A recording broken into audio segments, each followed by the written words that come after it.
Good morning all of you. देखो भाई, last class में हमने डिस्कस किया था मात्रक एवं मापन, और मात्रक में हम कुछ ऐसे डिस्कस कर रहे थे। मात्रक को हमने डिफाइन किया था, किसी भौतिक राशि के निश्चित नियत व सुपरिभाषित मान को अपन क्या कहते हैं, मात्रक कहते हैं। ऐसा कुछ देख चुके हैं। किसी भौतिक राशि के निश्चित नियत व सुपरिभाषित मान को हमने क्या बोला, मात्रक बोला। हमने शायद वो मात्रक को दो भागों में डिवाइड किया था, एक बार मूल मात्रक और दूसरा व्युत्पन्न मात्रक। शायद मूल मात्रक में हमने डिस्कस किया था वे मात्रक जिनको पुनः उत्पन्न नहीं किया जा सकता, वे मात्रक जिन्हें पुनः उत्पन्न नहीं किया जा सकता, या वे मात्रक जो किन्हीं अन्य मात्रकों के ऊपर डिपेंड नहीं होते, मूल मात्रक कहलाते हैं। दूसरा था आपके पास में व्युत्पन्न मात्रक। वे मात्रक जो मूल मात्रकों के ऊपर डिपेंड होते हैं क्या कहलाते हैं, व्युत्पन्न मात्रक कहलाते हैं। ऐसा कुछ आप देख चुके हैं। उसके बाद में शायद आपने मात्रक की पद्धतियां देखी थी, और मात्रक की 3 पद्धतियों के बारे में डिस्कस कर लिया था, एमकेएस, सीजीएस और एफपीएस पद्धति, ऐसे डिस्कस कर चुके थे। आज अपन बात करेंगे एसआई पद्धति। एसआई पद्धति, सिस्टम ऑफ इंटरनेशनल, अंतरराष्ट्रीय पद्धति। एक्चुअली बेटा मैं बात करना चाहूं, जो एसआई पद्धति है वह एमकेएस पद्धति का संशोधित रूप है। कौन सा संशोधित रूप है? कौन सा रूप है? एसआई पद्धति। मतलब इसके अंदर और एडिटिंग करके हमने एसआई पद्धति को जनरेट किया। ठीक है ना? ठीक। मैं बात करना चाहूं, आपके पास में सीजीएस पद्धति, एफपीएस पद्धति, इनके मान, इनकी वैल्यू बहुत ज्यादा आती थी। इनकी कैलकुलेशन में बहुत सारी, इनको सॉल्व करने में कैलकुलेशन संबंधी बहुत सारी समस्या आती थी। इसीलिए अपन ने एमकेएस पद्धति का यूज किया, और एमकेएस पद्धति को और कुछ संशोधित करके हमने एसआई पद्धति का निर्माण किया। कौन सी पद्धति का? एसआई पद्धति का निर्माण किया। और एसआई पद्धति में भी हमने 2 प्रकार के मात्रक रखे। एक तो हमने मूल मात्रक रखे, और दूसरे कौन से मात्रक रखे? पूरक मात्रक रखे। एसआई पद्धति में मात्रक 2 प्रकार के होते हैं। पहला मूल मात्रक, और दूसरा कौन सा है आपके पास में? पूरक मात्रक। देखो बेटा, मूल, सबसे पहले मैं बात करूंगा मूल मात्रक। मूल मात्रक की बात करूंगा। मूल मात्रक क्या है? चलो मैं ले लेता हूं सबसे पहले इस स्थान पर मूल मात्रक की बात कर रहा हूं। सबसे पहले मैं ले लेता हूं यहां भौतिक राशि। भौतिक राशि, ठीक। इन भौतिक राशियों के मात्रक क्या होते हैं? यहां लिखूंगा मैं मात्रक, ठीक।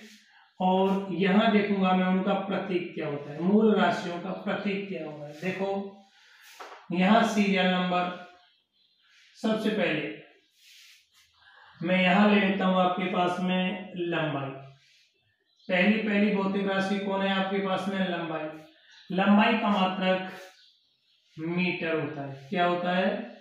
मीटर। मीटर को एम से डिनोट करते हैं। कैपिटल एम है, याद रखना बेटा। जितने भी सिंबल होंगे आप कैपिटल एफ में लिखेंगे, ठीक। लंबाई को अपन क्या बोलते हैं? लेंथ, एल से डिनोट कर देते हैं, ठीक है ना। चलो दूसरा, द्रव्यमान। द्रव्यमान का मात्रक होता है आपका किलोग्राम। द्रव्यमान को आप किससे डिनोट करोगे? एम से डिनोट करोगे। किससे? एम से डिनोट करोगे। मास, एम फॉर मास। तीसरा होता है आपके पास समय। समय का मात्रक होता है सेकंड, जबकि समय को किस में लिखोगे? टी से व्यक्त करोगे। टी फॉर टाइम, ठीक है ना। चलो चौथा, पदार्थ की मात्रा। पदार्थ की मात्रा। पांचवा, विद्युत धारा।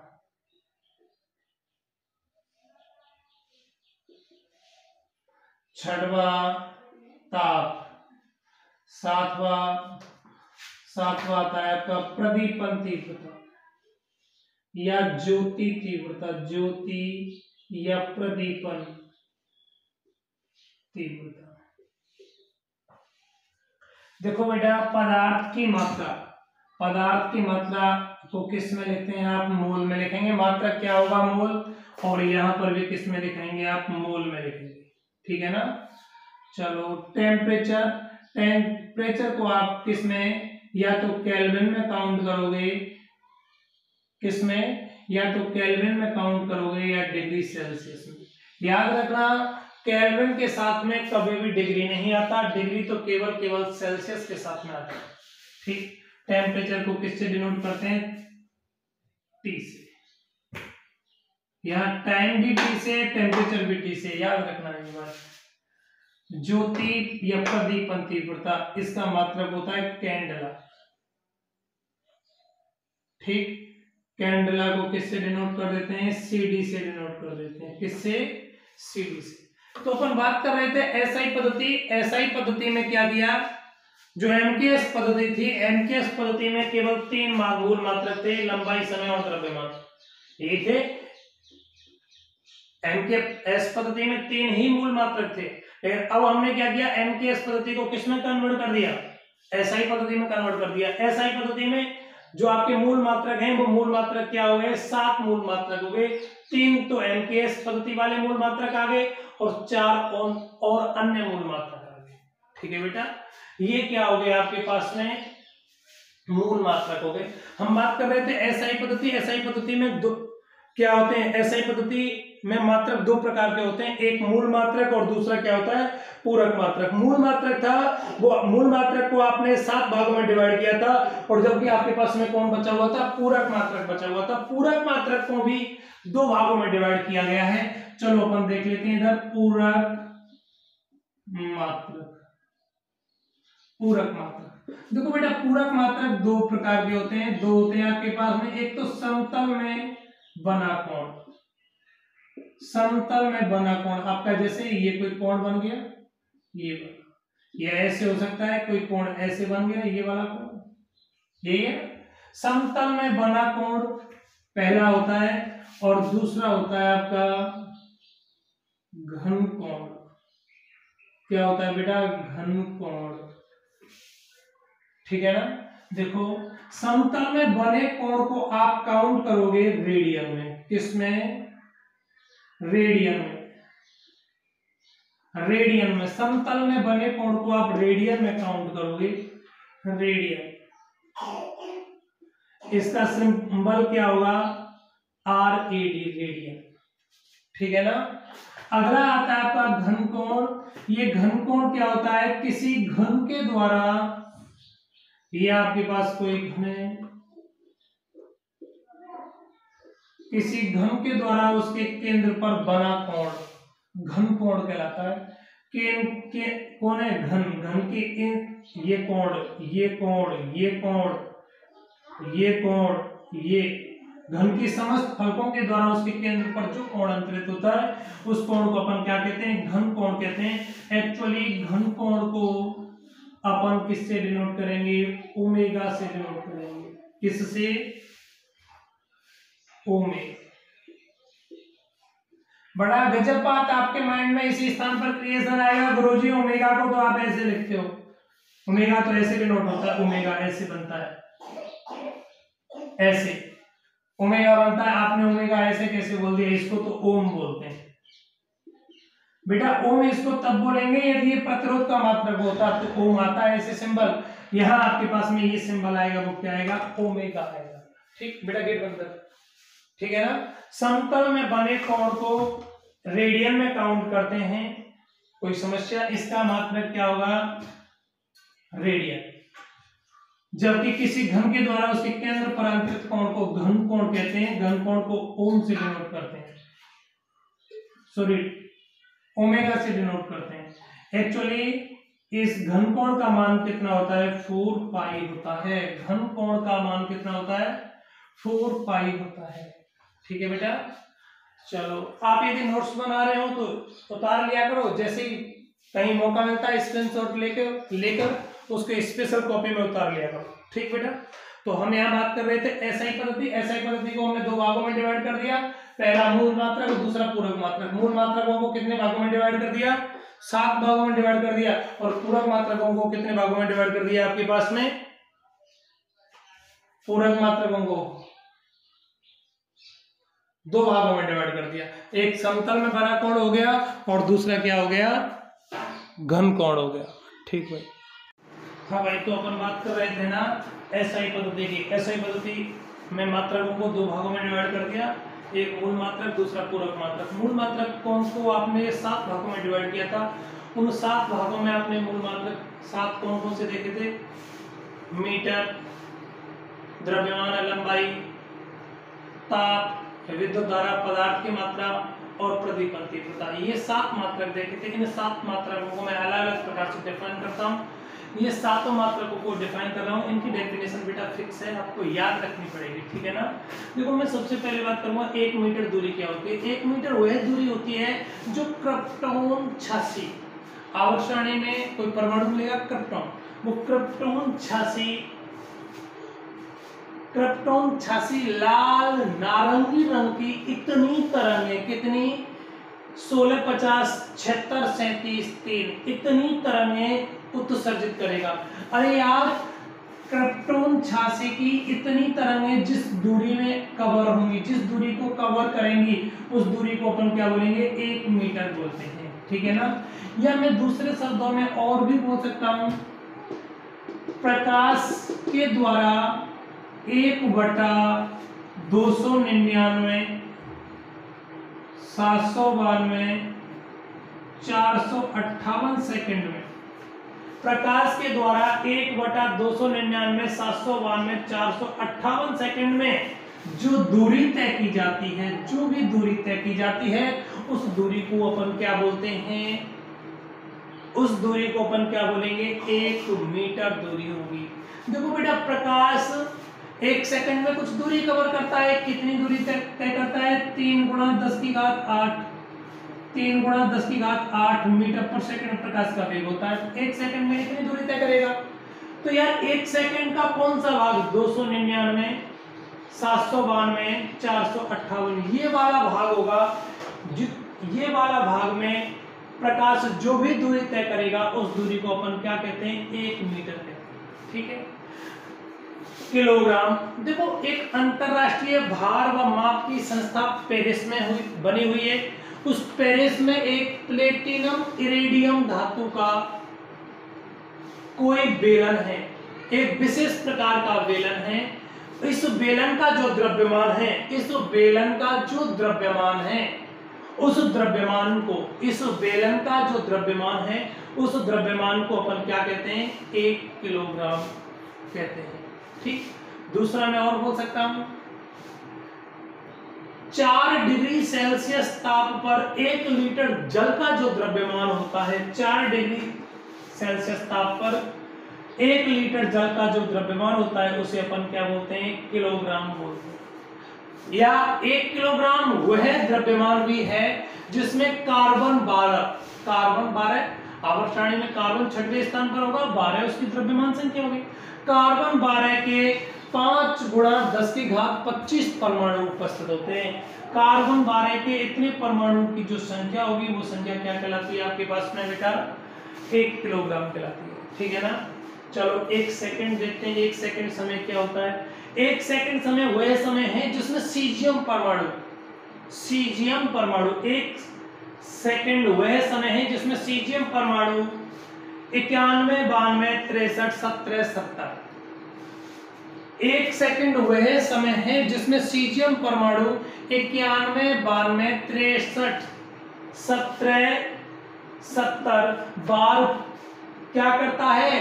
कंपन करता है। अरे यार, सीजियम परमाणु है वो 91, 92, 63, 17, 70 टाइम्स इतने बार कंपन कर दे, इतनी बार कंपन कर दे सीजियम परमाणु। तो जितने समय में इतनी बार ये कंपन करता है, कितनी बार? 91, 92, 63, 17, 70 बार ये कंपन कर दे, उस समय को अपन क्या बोलते हैं? 1 सेकंड बोलते हैं। ये 1 सेकंड समय है ना, ये बहुत रियल समय है जो हमने ये डेफिनेशन दी। ठीक है ना। एक्चुअली मैं बात करना चाहूँ, लगभग 5 5000 वर्ष तक में, लगभग 5000 वर्ष में अगर मैं बात करना चाहूं सीजियम परमाणु के इतने कंपन जितने समय में हो जाते हैं, उस समय को अपन ने क्या बोला, 1 सेकंड। 5000 वर्ष में ज्यादा से ज्यादा इस डेफिनेशन में 1 सेकंड की त्रुटि आ सकती है। इतनी त्रुटि उपेक्षणीय होती है, अपन इसको नेग्लेक्ट कर देते हैं। ठीक है बेटा, चलो अब मैं बात करूंगा केंडला। केंडला केंडला क्या थी आपकी, प्रदीपन तीव्रता। प्रदीपन तीव्रता क्या हो गई, किसी पदार्थ के क्षेत्रफल में कितना प्रकाश आपतित हो रहा है। प्रदीपन तीव्रता आप सोचो, आप धूप में जाओ, हाथ रख दिया, हाथ पर कितनी प्रकाश की तरंगें आ रही हैं। जितनी कम मात्रा में प्रकाश की तरंगें आएंगी तो तीव्रता कम है, अधिक मात्रा में प्रकाश की तरंगें आएंगी तो तीव्रता ज्यादा है। हम बात कर रहे हैं प्रदीपन तीव्रता। प्रदीपन तीव्रता का मतलब केंडला। केंडला क्या होता है, एक केंडला कृष्णिका के तल पर, कृष्णिका का तल का मतलब क्या हो गया, कोई ब्लैक बॉडी, काली वस्तु। ठीक, काली वस्तु मैंने आपको काला कर लिया है ऐसे। एक केंडला कृष्णिका के तल पर लंबवत दिशा में, लंबवत दिशा में ऐसे ऊपर से आने वाली लंबवत दिशा में 1/60,000 1 मीटर स्क्वायर का 60,000 वाला भाग। अरे यार 1 मीटर कोई एरिया हो गया, उस एरिया में मैं 60,000 का भाग लगा दूं तो कुछ एरिया आएगा, वो एरिया इतना आ गया। एक मीटर तो बहुत बड़ा होगा, इस 1 मीटर ऐसे हो गया 1 मीटर स्क्वायर, 1 मीटर लंबा 1 मीटर चौड़ा, एरिया काफी बड़ा हो गया। उसमें 60,000 का भाग लगा दूं तो कुछ मान प्राप्त होगा, वो वाला मान प्राप्त होगा। मैं मान लेता हूं वो वाला, ये वाला मान, इतना एरिया प्राप्त हो गया। इस एरिया में जितनी तरंगें आएंगी, जितनी तरंगें आएंगी उन तरंगों की तीव्रता को अपन क्या कहते हैं बेटा, एक केंडला कहते हैं। ठीक है ना, चलो और क्या रह गया आपका, और रह गया आपके पास में केल्विन। केल्विन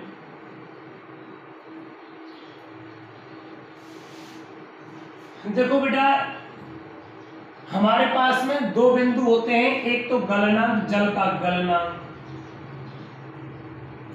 एक होता है क्वथनांक। गलनांक 0 होता है, क्वथनांक कितना होता है, 100 होता है ना। तो अपन बोल सकते हैं बेटा केल्विन को, एक केल्विन वह ताप है जिसमें जल के गलनांक व क्वथनांक के अंतर का 100वां भाग। देखो बेटा, जल का गलनांक ये तो डिग्री सेल्सियस में होता है, ये डिग्री सेल्सियस में, लेकिन मुझे केल्विन में देखना है। तो जल का गलनांक होता है 273.15 केल्विन। ठीक, यह क्वथनांक होता है 373, जल का क्वथनांक 373.15 केल्विन। जल के क्वथनांक व गलनांक ताप का अंतर, ताप का इन दोनों का अंतर कितना आएगा, 100 का 100वां भाग क्या कहता है आपके पास, कहलाता है केल्विन कहलाता है। ठीक बेटा, ये क्या आ गया आपके पास में, केल्विन। चलो आगे, केल्विन को मैं ऐसे बोल सकता हूं, किसी जल के क्वथनांक एवं गलनांक के तापों के अंतर का 100वां भाग क्या कहलाता है बेटा, 1 केल्विन कहलाता है। ठीक, चलो अगला क्या रह गया, 6वां, 1 एम्पियर। 1 एम्पियर क्या है, देखो, 2 एकांक, 2 समांतर धारावाही चालक तार एक दूसरे से एकांक दूरी पर हो, एक दूसरे से एकांक दूरी पर स्थित हो, एकांक दूरी पर स्थित हो, तब इन दोनों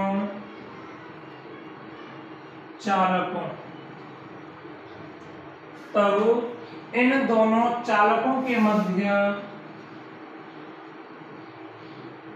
2 इंटू 10⁻⁻7 न्यूटन पर मीटर बल कार्य करता है।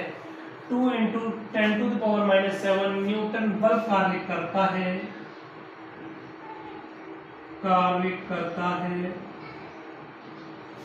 तो उनमें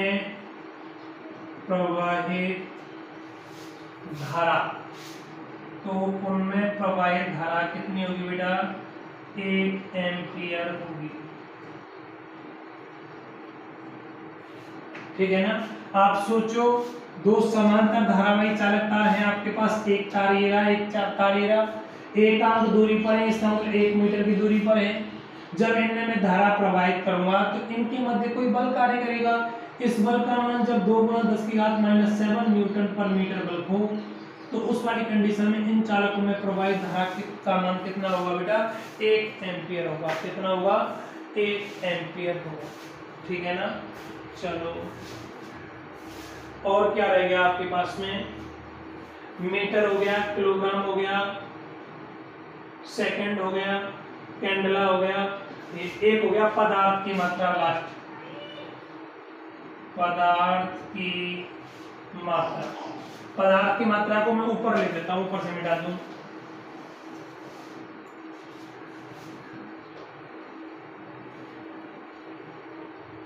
पदार्थ की मात्रा क्या आएगी? मोल में आती है। एक मोल को डिफाइन कर रहा हूं, एक मोल को मुझे डिफाइन करना है ना? देखो, एक मोल वह द्रव्यमान होता है जिसमें, या एक मोल किसी पदार्थ की वह मात्रा होती है जिसमें उस पदार्थ के 6.23 × 10⁻23 परमाणु प्रेजेंट होते हैं। जैसे मैं बात करना चाहूं, कार्बन की 1 मोल मात्रा चाहिए मुझे, कार्बन की 1 मोल मात्रा। तो भाई देखो, कार्बन परमाणु के 6.23 × 10⁻23 परमाणु प्रेजेंट होंगे। उन परमाणुओं की जो मात्रा होगी उस मात्रा को अपन क्या बोलेंगे? 1 मोल बोलेंगे। क्या बोलेंगे बेटा? 1 मोल बोलेंगे। ठीक है ना? चलो, ये आपके पास में क्या हो गए? मूल मात्रक और मूल मात्रकों की डेफिनेशंस हो गई। इसके बाद में हमने वहां पर ऐसा ही पद्धति में भी देखा था। क्या देखा था? पूरक मात्रक। और पूरक मात्रक में मैंने वहां 2 प्रकार के मात्रक देखे थे बेटे आपके। कितने प्रकार के? 2 प्रकार के मात्रक। और 2 प्रकार के मात्रक कौन से थे पूरक मात्रकों में? पहला तो आपका था रेडियन और दूसरा क्या था? स्टेरेडियन, है ना? मुझे रेडियन को डिफाइन करना है। किसको डिफाइन करना है? रेडियन को डिफाइन करना है। और रेडियन को मैं बोल सकता हूं बेटा, देखो, समतल में बना कौन? रेडियन कहलाता है। और रेडियन क्या कहलाता है? देखो, किसी चाप के द्वारा उसके केंद्र पर अंतरित कोण क्या कहलाता है? रेडियन कहलाता है। तो एक रेडियन बराबर आपके पास में फॉर्मूला हो जाएगा चाप बटा त्रिज्या। क्या आएगा? चाप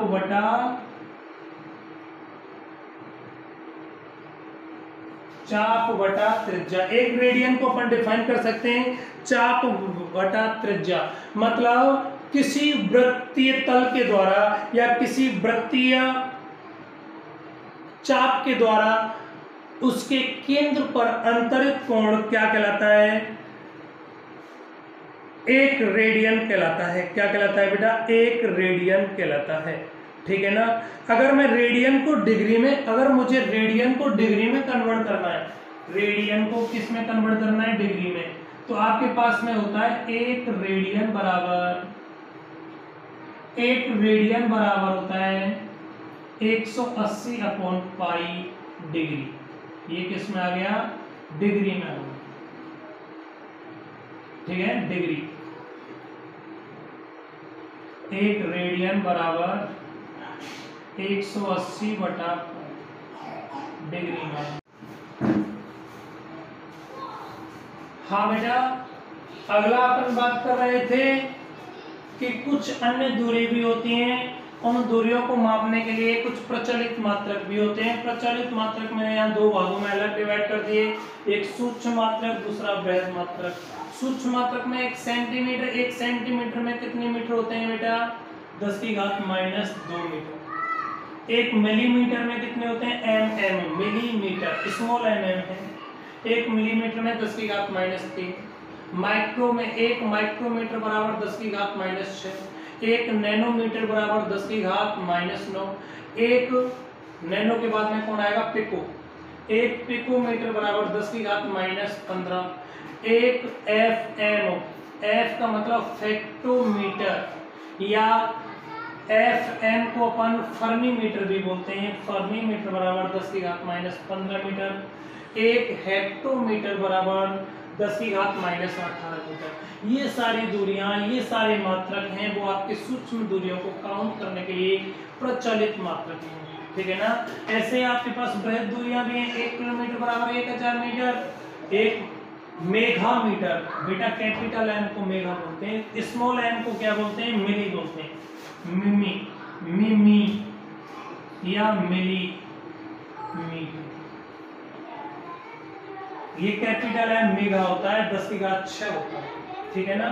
एक प्रकाश वर्ष वह दूरी है जिसमें सूर्य का प्रकाश एक वर्ष में जितनी दूरी तय करेगा, वह दूरी क्या कहलाती है? प्रकाश वर्ष। सूर्य के प्रकाश का वेग होता है 1 सेकंड में इतनी दूरी तय करेगा, 3 × 10 की घात -3 × 10 की घात 8। लेकिन 1 घंटे में कितनी दूरी तय करेगा? 1 घंटे में 3600 सेकंड होती है। 1 सेकंड में इतना, 3600 सेकंड में इतना। 1 दिन में कितनी करेगा? 1 घंटे में इतनी दूरी तय कर रहा है तो 24 घंटे के होते हैं। 1 दिन में कितने करेगा? गुणा 24 कर दिए। हमें तो 1 वर्ष चाहिए। 1 वर्ष में कितने दिन होते हैं बेटा? 365। तो सूर्य का प्रकाश 1 वर्ष में इतनी दूरी तय करेगा। इस दूरी को सॉल्व करते हैं तो लगभग 10 की घात 16 मान प्राप्त होता है आपको। 10 की घात 16 मान प्राप्त होता है, ठीक है बेटा। चलो धन्यवाद।